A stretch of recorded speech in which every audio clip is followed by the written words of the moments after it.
From the 1011 Now streaming studio, this is The Night Beat. Sponsored by Pella Windows and Doors of Lincoln. Good evening, I'm Danielle Shenk with your headlines for Friday, September 12th. McCook officials are finally getting answers about plans to convert the work ethic camp into an ICE detention facility.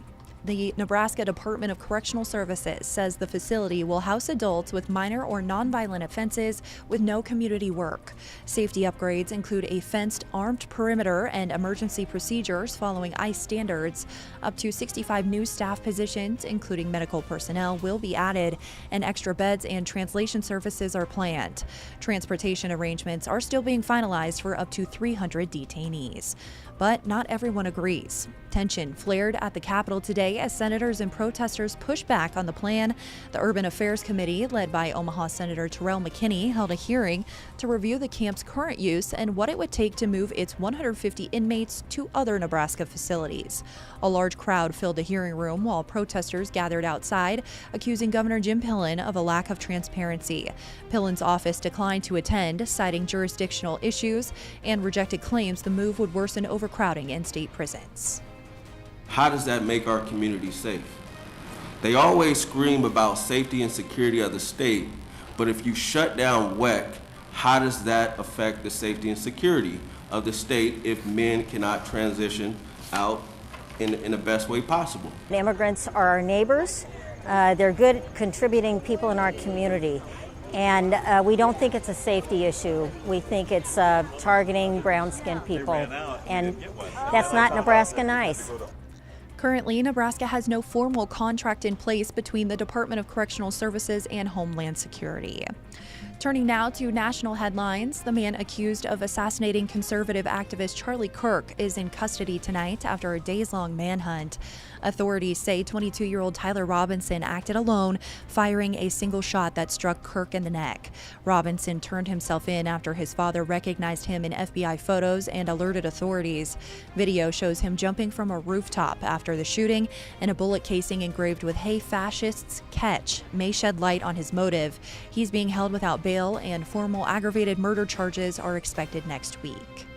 A warning tonight about the dangers of online misinformation. Washington County Sheriff Mike Robinson in Nebraska is receiving threats after people falsely linked him to the man accused of killing Charlie Kirk. Authorities stress the two are not related and say anyone making threats will be reported to the FBI. In western Nebraska, the State Patrol arrested 2 people in connection with a suspected homicide in Box Butte County. Authorities say 26-year-old Tamara Bingham faces a first-degree murder charge, and 36-year-old Matthew Landreth was arrested as an accessory to a felony. NSP is also investigating a missing person case involving 32-year-old Abraham Anthony Cifuentes, last seen in Alliance on August 27th. The investigation is ongoing. In court news, 17-year-old Kentrail McDaniel is taking a plea deal in the shooting death of his brother, 20-year-old Jonathan McCray, outside a North Lincoln apartment complex last year. Police say McDaniel fired 15 rounds from an assault-style rifle, not realizing the approaching figure was his brother. Court documents show he had recently been assaulted and was staying with his brother for safety. He was convicted of manslaughter and faces up to 20 years in prison.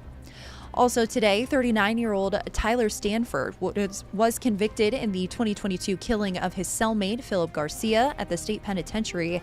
Stanford pled no contest to manslaughter and a Class 2 felony after his original first-degree murder charge was reduced. He's being held on a $2.5 million bond and is scheduled to be sentenced in mid-November. In other news, the University of Nebraska-Lincoln announced plans for more than $27 million in budget cuts to address the growing deficit. The proposal includes eliminating at least 60 positions, cutting 6 academic programs, including educational administration and earth and atmospheric sciences, merging departments, reducing college funding, and implementing other administrative reductions. Hearings to gather feedback from students and staff are planned, though dates have not been set.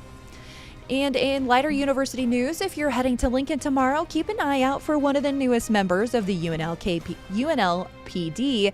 K9 Dodger just finished training and joins the force to assist with explosives detection. Along with K9 Officer Gitta, he will help sweep athletic facilities to keep game days safe. Rounding out your night beat is a check of the 7-day forecast.